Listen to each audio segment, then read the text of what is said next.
Haji, Haji. Zaman saiki yo kahanane saya angel ngene iki yo Lek yo.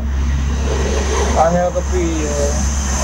Ya kae jare ning berita saiki sesuk iki ana resesi global.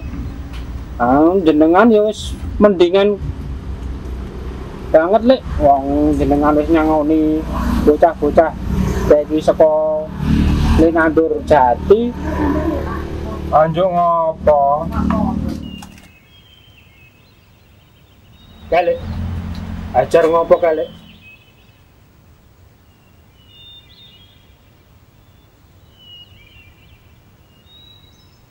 Lah kok nguncluk wae, leh. Sajak muring-muring ki ana apa to, Le? Iya to, Jar. Ana apa nek ana masalah ki ya mbok dibicarakan. Sing sabar. Ana apa to, Le? Ya to, Le? Lah iya.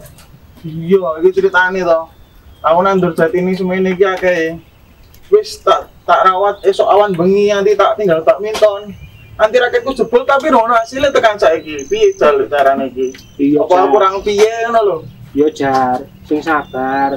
Aku yo rumangsa rasake yo kaya ngono kuwi. Ayo lek. Tak munjuk. Nggih, nuwun. Iki do biur wae iki ana apa to? Kok pawon aku ki nganti bingung aku ngoyahi. Jangan mbok idul ya nganti pindho. Jane iki ana apa ta iki? Nunjuk, Pak. Bener kuwi, Mbak. Ono apa? Jangan Yo.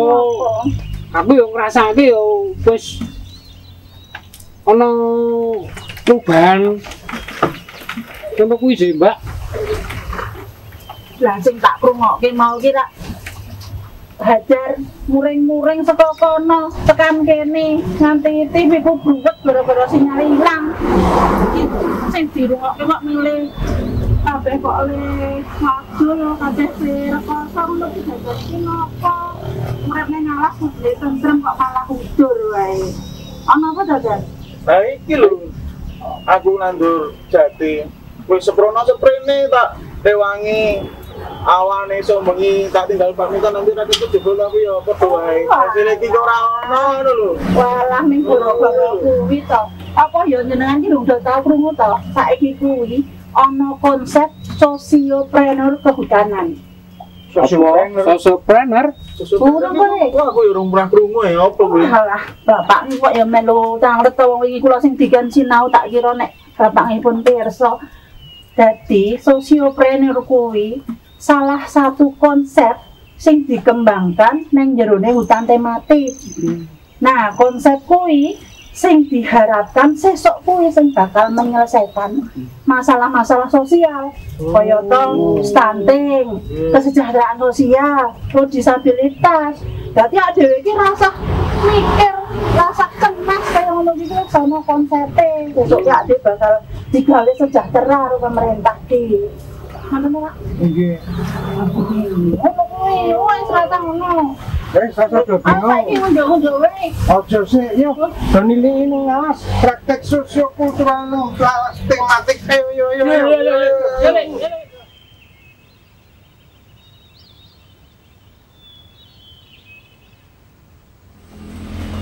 Lah kok kesandung barang. Walah, aku mau sing ngandani kok malah ditinggal di kok sangu sih. Pak.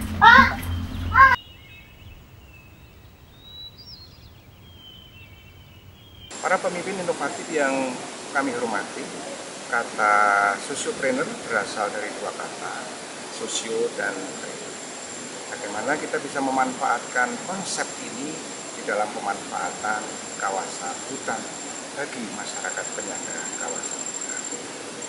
Implementasi sosiopreneur kita akan fokuskan agar pengelolaan kawasan hutan ini mampu menyelesaikan isu-isu aktual yang ada di masyarakat. Isu yang pertama adalah bagaimana pengelolaan kawasan hutan itu mampu mensejahterakan masyarakat di kawasan penyangga. Isu yang kedua adalah bagaimana pengelolaan kawasan hutan itu mampu menyelesaikan persoalan, setidaknya mampu mendorong penyelesaian stunting di kawasan penyangga hutan. Isu yang ketiga adalah membuka akses seluas-luasnya bagi masyarakat, menjadi hutan inklusi, memberikan akses pada kawan-kawan. Dengan pendekatan sosiopreneur ini, kita akan mengubah kehidupan sosial, menjadikan sebuah aksi sosial melalui pemanfaatan sumber daya khususnya. Bagaimana penjelasan sosiopreneur? Kita akan sampaikan. Dalam tata kelola hutan terdapat adanya hutan produksi dan hutan lindung.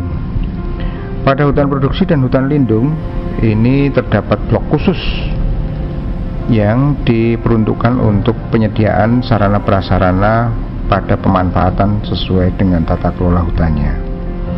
Untuk yang hutan produksi, selain adanya blok khusus, juga terdiri dari blok perlindungan yang pemanfaatannya dapat meliputi 1.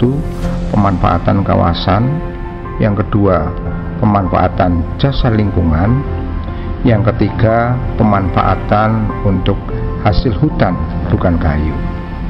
Sedangkan untuk blok pemanfaatan ini bisa meliputi yang pertama pemanfaatan kawasan, yang kedua pemanfaatan jasa lingkungan, yang ketiga pemanfaatan hasil hutan bukan kayu, dan yang keempat pemanfaatan hasil hutan kayu dan adanya perhutanan sosial. Sementara untuk yang hutan lindung, selain adanya blok khusus, juga adanya blok pemanfaatan yang dapat meliputi 1. Pemanfaatan kawasan, yang kedua pemanfaatan jasa lingkungan, kemudian yang ketiga pemanfaatan hasil hutan bukan kayu. Yang terakhir adalah adanya blok inti dari hutan lindung. Ini pemanfaatannya bisa meliputi yang pertama pemanfaatan kawasan, yang kedua pemanfaatan jasa lingkungan. Untuk lebih mengoperasionalkan pemanfaatan hutan produksi dan hutan lindung, perlu adanya inovasi kebijakan di dalam pemanfaatan hutan, yaitu melalui penetapan warna tematik yang diartikan sebagai arah pemanfaatan hutan yang ada di daerah istimewa Yogyakarta berdasarkan adanya potensi-potensi dominan yang berlandaskan pada dominansi tanaman tegaan, dominansi tanaman antar tegaan, kemudian dominansi nilai budaya lokal dan keistimewaan daerah istimewa Yogyakarta. Penetapan warna tematik dapat diformulasikan seperti berikut. Kita akan identifikasi hutan berdasarkan dominansi tegaan dan tanaman antar tegaannya. Secara resipokal, keberadaan hutan ini juga akan dipengaruhi adanya kecenderungan animo masyarakat di dalam memanfaatkan hutan. Dari dua aspek ini akan muncul karakter hutan pada setiap kawasan. Untuk menetapkan menjadi warna tematik, dua aspek tersebut akan dilakukan efektivitas pemanfaatannya yang berdasarkan pada geomorfologi, sosial, ekonomi, budaya, politik, dan keamanan. Dari formulasi tersebut di atas, maka kita akan tetapkan hutan tematik yang meliputi 165 peta dan 34 blok.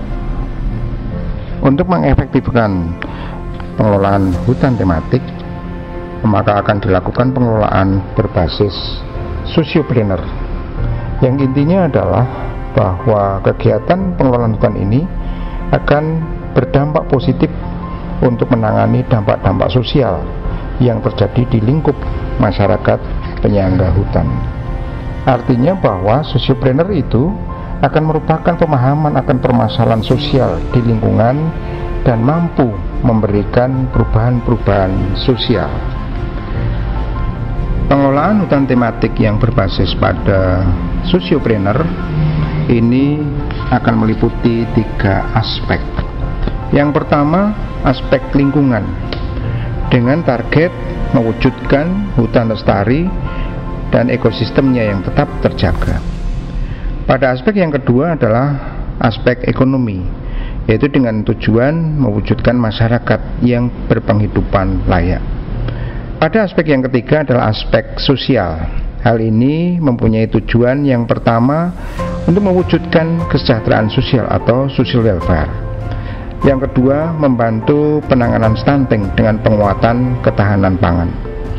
Yang ketiga adalah membuka akses pada difabel dalam pemanfaatan hutan. Dari tiga aspek ini akan mewujudkan hutan yang inklusi, pemanfaatan hutan tematik secara inklusi. Pada aspek lingkungan dan ekonomi akan dilakukan melalui pendekatan ekonomi hijau, mulai dari saat penanaman, pemeliharaan hingga pemanenannya. Untuk yang aspek sosial akan dilakukan melalui pendekatan sosioculture. Dari dua pendekatan ini sangat diperlukan adanya sinkronisasi dan harmonisasi secara kolaboratif antara pemerintah provinsi, pemerintah kabupaten, dan pemerintah kelurahan. Keberhasilan pemanfaatan hutan tematik yang berbasis pada sociopreneur ini sangat ditentukan adanya hubungan yang resiprokal antara hutan tematik dan implementasi socioculture, atau hutan tematik ini akan dilakukan berbasis pada kearifan lokal. Hal ini juga akan tercermin dalam kebijakan-kebijakan politik yang tertuang pada rencana pembangunan daerah, baik meliputi rencana pembangunan jangka menengah daerah hingga rencana pembangunan jangka menengah di tingkat desa atau kelurahan. Interaksi antar pendekatan kultural dan psikologi ini setidaknya juga akan melahirkan tiga perspektif dalam psikologi pada pemanfaatan hutan. Yang pertama, melalui perspektif psikologi lintas budaya. Yang kedua, pada perspektif psikologi kultural. Dan yang ketiga adalah pada perspektif indigenous psychology. Dengan demikian maka pemanfaatan hutan tematik yang berdasarkan pada kearifan lokal akan menghasilkan bentukan-bentukan hutan yang berbeda satu kawasan dengan kawasan yang lainnya, karena pemanfaatan hutan tematik akan didasarkan pada kearifan lokal yang terjadi pada suatu kawasan tertentu. Bentuk dari inovasi sosial pada kebijakan pengelolaan kawasan hutan adalah pengembangan kawasan hutan secara sociopreneur, yaitu kita akan mencoba memberikan kesempatan kepada masyarakat untuk memanfaatkan lahan di antara tegaan. Salah satu contohnya adalah dengan menanam secang, kemudian pemanfaatan daun-daun, salah satunya adalah daun mahoni untuk bisa dibuat ekoprint. Inovasi saya dengan produk yang ada di Kemuning ini yang hanya mengandalkan dari bahan baku alam sekitar kita yang ada di Kemuning, dan itu hanya untuk meningkatkan daya panen.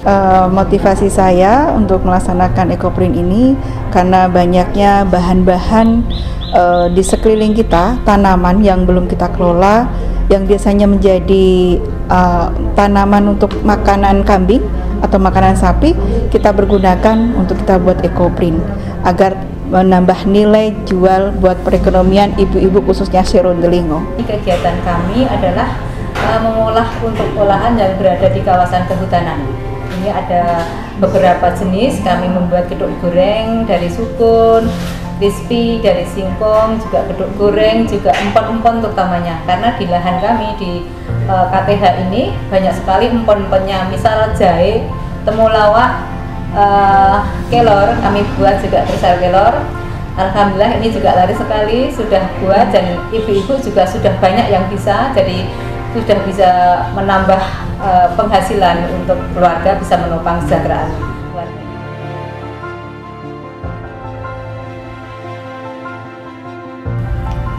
Sangat bahagia. Alasannya bagi kami sendiri udah purna tugas ya, untuk mengisi waktu untuk kegiatan untuk menambah income, menambah penghasilan. Bisa menambah ekonomi keluarga. Berarti sedaya saged mlebet nggih Mbah nggih mboten dibeda-bedake. Nggih, saged. Oh, nggih. Mohon maaf ya Mbah, kan kondisinya kan seperti ini. Nggih. Mengalami kesulitan dalam nyangkul atau memang bagaimana, emang dari dulu sudah terbiasa atau Mboten. Aman-aman mawon. Nggih, nggih. Seneng Mbah wonten mriki? Remen. Remen nggih. Bahagia nggih Mbah. Nggih. Lop. Wis suwe durung garepe Mas, takoke Mas. Oh ya. Suwe. Wis suwe. Senang. Ini termasuk petani yang paling tekun walaupun Ada dia keterbatasan ya Mas. keterbatasan, Tidak bisa berbicara. hasil taninya paling bagus dan juga tanggung jawab terhadap kehutanan. Jenengan nandur apa Mbah? Nggih, jagung nggih, kacang nggih, telo nggih ngoten Mas. Oh, nggih. Terus mboten enten kendala nggih Mbah walaupun tidak bisa melihat. Mboten enten kendala nggih. Nek menurut jenengan nggih Mbah nggih. Kan iki kan lahane tambah saking kehutanan. Nek menurut jenengan tambah sejahtera apa mboten Mbah? Enten pendapatannya nambahan nggih. Nggih, enten. Oh, enten penambahan nggih Mbah nggih. Alhamdulillah nggih Mbah nggih. Berarti enten manfaatnya nggih Mbah nggih sing lahane kehutanan iki Mbah nggih. Ya, kami juga sangat merasa bahagia, gembira, bahkan sangat berterima kasih sama Bapak Kepala Dinas Kehutanan yang telah memberikan lahan untuk kami, karena tanpa pemberian dari kehutanan ini kami tidak bisa mendapatkan hasil tani yang maksimal. Sekarang kami sudah bisa menunai hasilnya, bisa untuk sekolah anak, juga kesehatan rumah tangga juga sudah tertopang, bahkan juga promosinya sudah keluar negeri, dia sempat ekspor kemarin, alhamdulillah. Dan untuk biaya yang lain itu sudah ada buktinya. Terima kasih kepada Dinas Kehutanan yang telah memberikan lahan yang begitu luar biasa hasilnya dari KRPH Mengguran, seperti itu. Terima kasih. Kurang mip. Inovasi. Salam inovasi. Demikian para pemimpin inovatif yang kami hormati, sekilas mengenai implementasi sosiopreneur dalam pemanfaatan hutan. Semoga informasi ini bisa bermanfaat pada kita semua. Salam.